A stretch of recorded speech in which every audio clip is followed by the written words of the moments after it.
Hey guys, and welcome back to another episode of the Hit Zero Show. Super excited to join you again, and today we're going to cover an extremely important topic that a lot of people ask about, both in cheerleading and out. Patients that I see in the clinic, athletes I see at the gym. It's a super common thing, and it's really important when it comes to injuries, and that is imaging. Now, what imaging refers to are things like our x-rays, MRIs, CT scans, ultrasound, PET scan, on and on and on. These studies that we do to determine what's going on inside my body if I need a little bit more detailed answer. This topic is really important for you guys because a lot of times I get questions about, should I get an x-ray, should I get an MRI? Or I'll have people bring MRIs or x-rays to the clinic or share the reports with me online and ask my opinion about what they should do. So let's start with the more common imaging that people will get, which is usually an x-ray. And we'll kind of work our way through different types of imaging and explain why someone may get this, could answer if they should get it, and also what does it mean when they get reports back? What do those findings mean? So to start with, our x-ray is probably the most basic and most utilized imaging modality in healthcare. It's a very fast, cheap, honestly, and easy test to get to determine the health of our bones. Now, uniquely, x-rays are able to see some soft tissue things like our lungs. There's actually x-rays where you can see the lung field. You set the factors to determine if you can see the lungs a little bit better, and you can actually get really good info from that. You can also use x-rays to see inside your abdomen. You can get outlines of organs. You can see things like kidney stones and things of that nature. So the x-ray can actually be used for more than just, is a bone broken or is it not? So common areas in cheerleading where someone may need to get an x-ray are going to be places like our wrist, that we may have an injury with tumbling or stunting, or in our ankles, where we think we may have potentially fractured an ankle, either with rolling it really bad, coming down out of a stunt, or a pyramid too aggressively, landing too hard, or during tumbling if we twist an ankle and hear a loud pop or things of that nature. Now, the thing about x-rays are, there are some rules that would guide us to whether we feel we should get an x-ray for our foot and ankle. One of the major rules, one of the easiest things to follow is, can you walk on it? I know that sounds really simple, but it's actually part of a set of rules that clinicians use to determine if someone needs an x-ray. The rule is the inability to take up to 6 steps in the clinic without extreme levels of pain. The other things we're looking at are tenderness at certain points of the side of the foot and ankle. Pretty much, can you poke on a particular spot and it hurts, which if you have an injury is going to be likely. And then you're looking for things like swelling, redness, inflammation, signs that there is an active injury going on. But the biggest indicator is, can I not take a step or two without extreme pain? If that's the case, we definitely want to get to an imaging center or an urgent care walk-in clinic and get an x-ray of our foot and ankle. If that foot and ankle x-ray comes back as negative for fracture, that's a really good thing, but that also tells us that we may need to look into an MRI. Now, an MRI would tell us if there's any ligament damage, any muscle or tendon damage, etc. But if someone is able to walk on an x-ray, say if I have an athlete that comes in, they've had an ankle sprain, they're able to walk on it even though it may be swollen or painful, that to me green lights checking that ankle out, doing an evaluation to see, can we treat and rehab that ankle. A lot of times ankle injuries don't always require a boot. I know a lot of times people will get a boot and they'll say, wear this boot for a few weeks.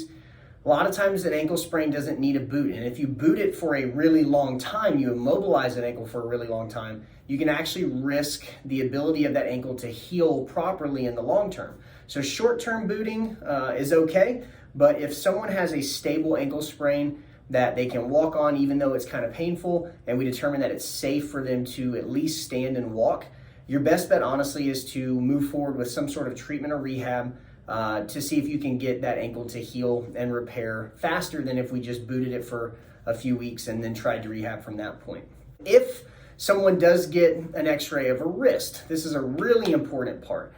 If you have an x-ray of a wrist immediately after a fall, let's say you have an athlete, they're tumbling, they land really hard, they have wrist pain, and we get an x-ray that day.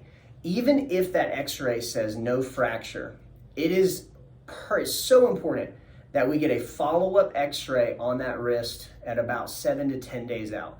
And the reason for that is fresh fractures in the wrist can actually hide initially and not show up until later. And what happens is the bones in the wrist can get a small crack that won't show up at first. And then once we have our swelling and inflammation, all that thing starts to run its course, we can actually see small changes in the bone that show up after that initial injury. So what happens is we'll see athletes at times will land, they'll hurt their wrist, get an x-ray, and the x-ray says, hey, you're clear, there's no sign of fracture, but then 2 to 3 weeks later, that pain is still there, and they actually go back and get another x-ray, and the fracture is all of a sudden there.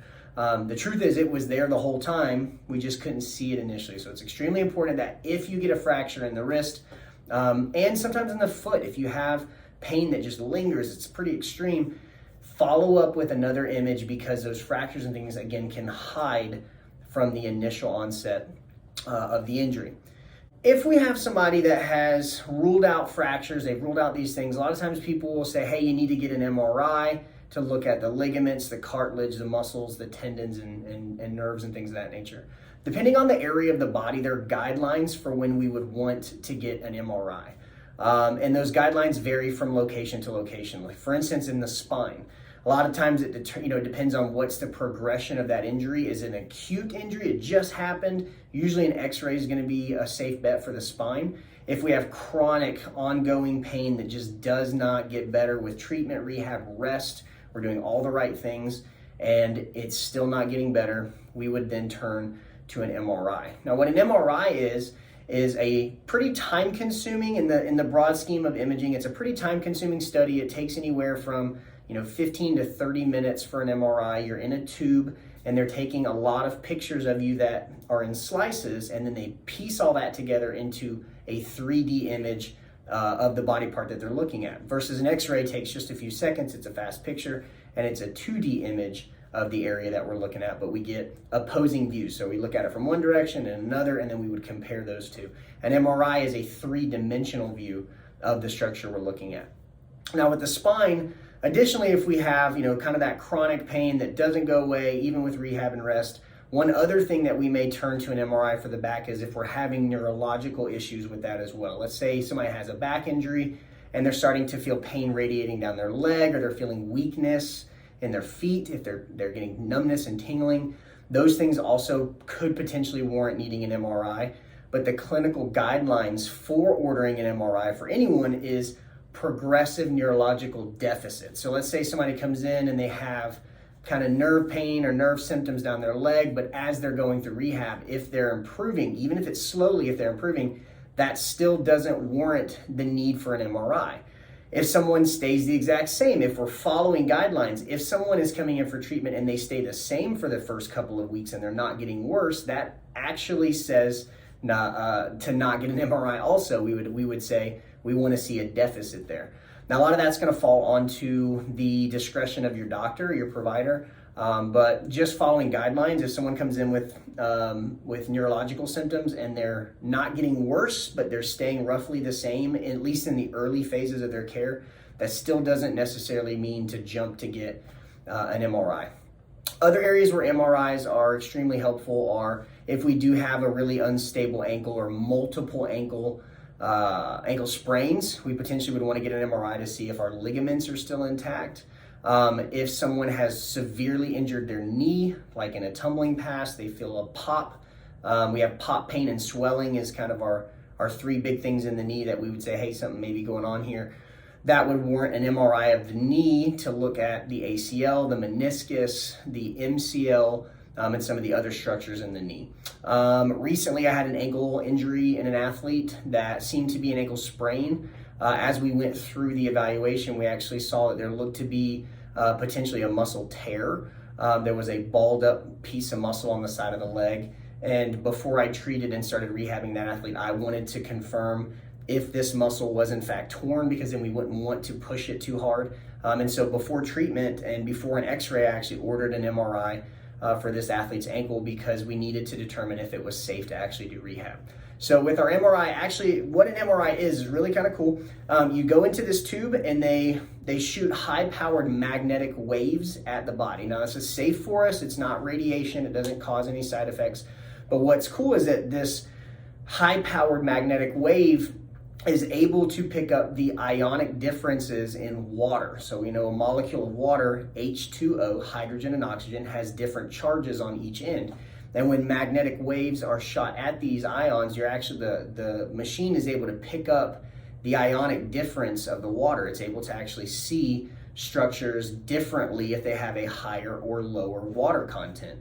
So things like bone are going to have much lower water content than our muscles will. So on that image, the muscle is going to appear a different color than our bone will. And so what they do is they use this difference of shade of color from bone to muscle to disc to nerve to fat, tendon, cartilage, etc. And they're looking at the structure based on the differences in the shades of white, black, and gray. It's really, really cool when you understand the science of it. So when you're looking at it, you can see, okay, well, this whole structure is this shade of gray, but this one piece has a different shade in the middle that shouldn't be there. That's going to indicate where our injury would be. So MRI is a very, very useful tool. Similar to the MRI, we have what's called a CT scan or a CAT scan for short. CAT scans are basically, if you took an X-ray and an MRI and you put them together, that's pretty much what a CAT scan is. It's a three-dimensional view of the body, similar to the MRI, but it's done with the same wavelength radiation that an X-ray is done. It's also very quick compared to an MRI. It's more the speed or time frame of like an X-ray study, so it's done very, very quickly. And CT scans are used more in emergency type medicine. Let's say someone has a head injury and we want to determine if their brain has an injury that could potentially be life-threatening.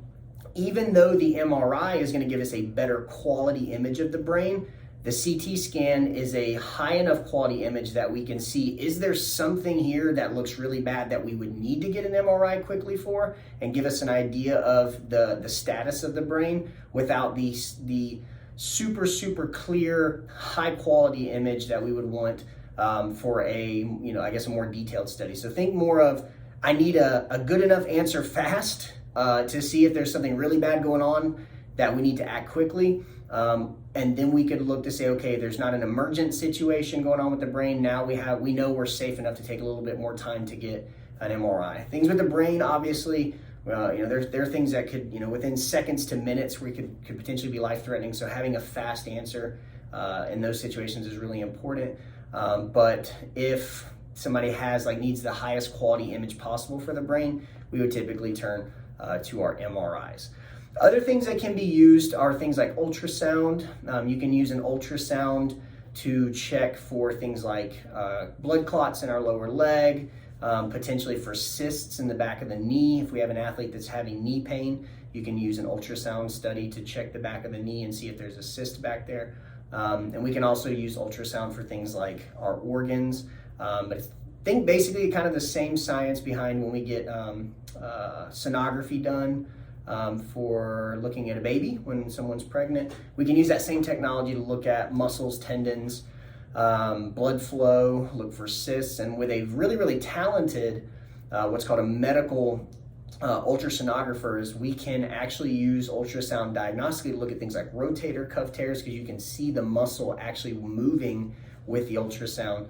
Again, it takes a lot of practice, so getting a good medical sonographer that can look at those muscles and tendons can be a little challenging, but if you find one, it's extremely helpful because you can actually get a moving image of the structure you're trying to evaluate, which is always, always helpful.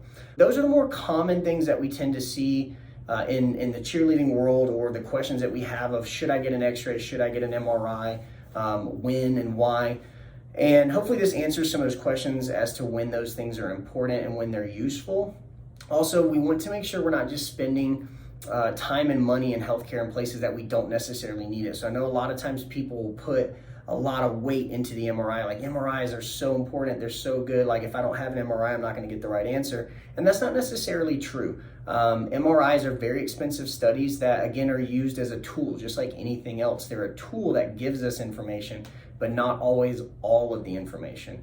The other thing too is that when you're looking at an MRI, you're looking to order one, the reason that we get an MRI, what the point of an MRI is, and I can tell you this from firsthand knowledge, when I call to order an MRI for someone, if there's ever a kickback from the insurance company, if they say, why do you need to order this MRI? One of the first things they ask is the patient willing to have surgery based on the findings of the MRI?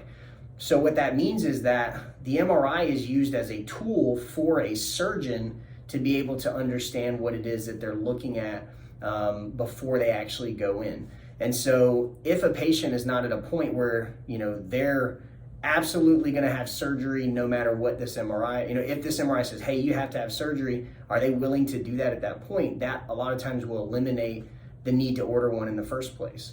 If you haven't started a rehab program, if you haven't tried to rest and modify what you're doing to see if this thing will heal without surgery, a lot of times an MRI isn't necessary at that point. And so MRIs are helpful, but again, they're not the end-all be-all.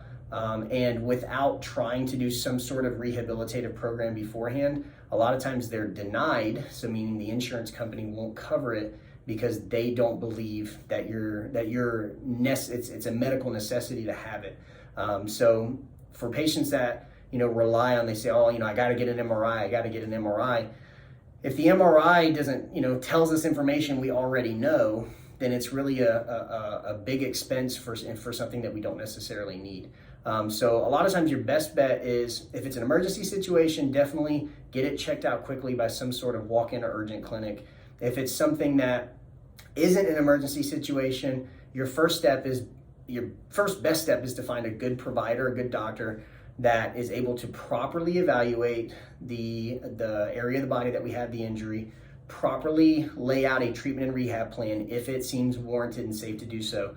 And then from there, if we don't have progress with that, then we look to say, okay, what sort of imaging would we need to help make sure that we're safe and that we don't have something hiding underneath the surface, and also to help guide us into what our best step is towards getting an answer so that we can then move forward and get the injury resolved. I hope this information was helpful. I know x-rays, MRIs, CTs, all that stuff, I get asked about it all the time. And I'm sure that you guys have probably had questions about that as well, or maybe gotten one and weren't sure what to do with it. So if you do get imaging, number one thing, always make sure you get a copy of your image, either on a CD or some sort of storage device, and then get a report. You want to have the report and the image always together so that if you go to a provider to get care, they have the ability to look at the study itself, or look at the report with it. That information is super huge, so definitely make sure to keep those so that you have them for your records. Hopefully this information was helpful. I appreciate you joining me for today. For more episodes, check out the Hit Zero Show on all of the podcast and show platforms, also here on YouTube. And we hope, I hope to catch you soon. If you have questions, reach out, let me know. And if not, we'll catch you on our next episode. Bye-bye.